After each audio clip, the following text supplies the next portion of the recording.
Good afternoon, madam. Good afternoon. Madam අද මං හිතුවේ දැන් මේ දවස්වල සමාජ මත්ද්‍රව්‍ය ගැන එහෙම ගොඩක් කතා කරනවානේ. ඒ ගැන මැඩම් මොනවද හිතන්නේ කියලා කතා කරා. මම හිතන්නේ දවසට අහන්න ඕන වෙන්නේ නැත්තේ මත්ද්‍රව්‍ය හා මත්පැන් වල ඇබ්බැහිය ගැන. ඔව් මැඩම් අර සමාජ ප්‍රශ්න මට්ටමට ගිහලා නෑ ඇබ්බැහිය ගැනනේ. හරි.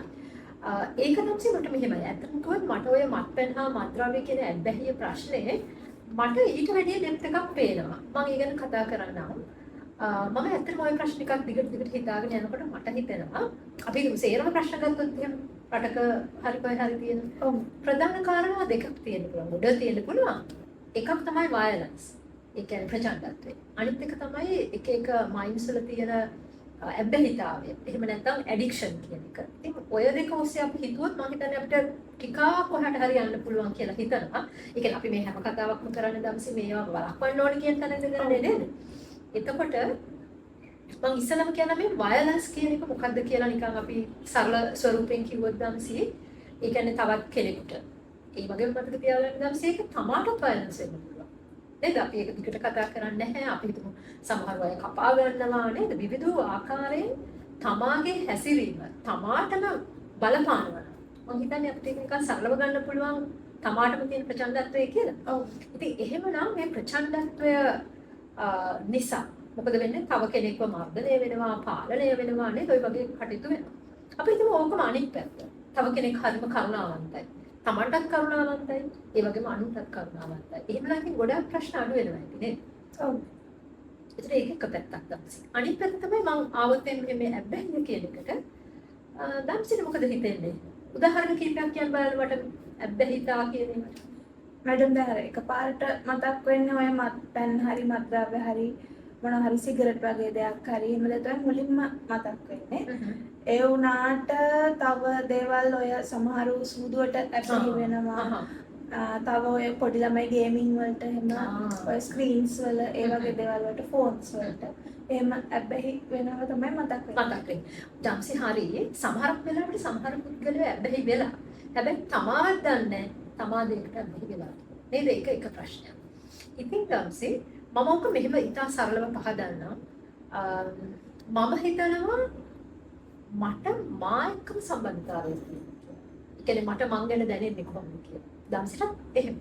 ඒක අපි කවුරුත් වැඩි හිතන්නේ නැහැ. හිතන මිනිස්සු ඕන තරම් ඉන්නවා. නමුත් ඒක අපිට සමහරක් වෙලාවට හිතෙන්නේ නැහැ. ඉතින් කාට හරි කෙනෙක් ඉන්නව නම් දම්සි තමාට තමා ගැන තියෙන සම්බන්ධතාවය එච්චර හොඳ නැත්තම් පොසිටිව් නැත්තම් මම හිතන්නේ මේ පුද්ගලයා පෙළඹෙනවා තමාගේ එහාට යන්න. ඉතින් තමාගෙන් එහාට යන්න අද සමාජයේ ඕනෑ තරම් දේවල් තියෙනවා. මත්පැන්, මත්ද්‍රව්‍ය, ටෙලිෆෝන් නේද? ඕනෑ තරම් දේවල් තියෙනවා. ඉතින් එතකොට මොකද වෙන්නේ? අර තමාගේ තියෙන දුක් සහගත නේද? තමාට වදයක් වෙන සිතුවිලි ටිකෙන් තමයි එහාට යන්නේ. එතකොට නම් මොකද වෙන්නේ?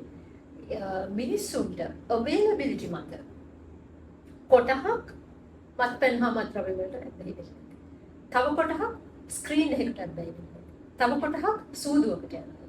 අන්න ඒ වගේ මොකද වෙන්නේ දැම්සේ විවිධ වූ පැතිකඩවල වලින් ඒගොල්ලන් ඇබ්බැහි වෙනවා. හැබැයි එයා මත්ද්‍රව්‍යද එහෙම නැත්නම් එයා වෙන මොනවා හරි ප්‍රශ්නයකට ඇබ්බැහි වුණාද කියන එක ඇත්තටම මෙතන ඉම්මැටීරියල්. ඒකයි මම ඔකට පොඩ්ඩක් දීප මට්ටමකින් දකිනවා කියන්නේ. ඒ කියන්නේ අපේ තියෙන ප්‍රශ්න තමයි එකක් වයලන්ස් අනිත් එක තමයි ඒ කියන්නේ ඇබ්බැහිය කියන එක. ඒතර ඒක එකක් කෑල්ල තමයි මේ මත්පැන් හා මත්ද්‍රව්‍ය.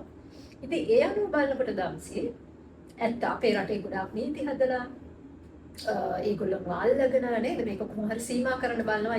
ඒක නැත්තම් මම හිතන්නේ අපිට ජීවත් වෙන්න බෑ.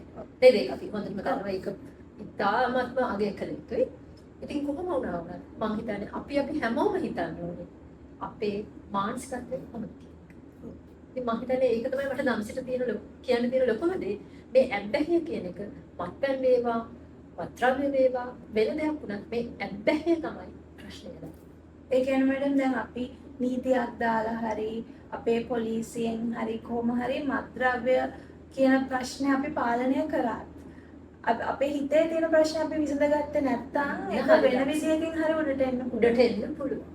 නේද? අන්න ඒක තමයි මට දැනෙන දේ ඔන්න ඒක. ඒක කලින් එහෙම හිතලා තිබ්බේ නෑ. එනට මෙතන රූට් කෝස් එකක් තියෙනවා කියන එක අපිට මොනවා හරි ඒක ආමන්ත්‍රණය කරලා විසඳන්න පුළුවන්. තව දෙයක් තියෙනවා කියන එක නීතිවලට අමතරව. අමතරව. ඒ කියන්නේ ඒකට ඇත්තටම තියෙන්නේ තමාගේ වගකීමනේ. තමාට තියෙන සම්බන්ධයෙන් මොන වගේද? ඒ වගේ තමා අධ්‍යයනය කරන්න. නේද? රටකට නීතියකට කරන්න පුළුවන් සුළු දෙයයි. තමාගේ රිස්පොන්සිබිලිටි ගන්න. ඔව්. භාවිස්ත. හරි.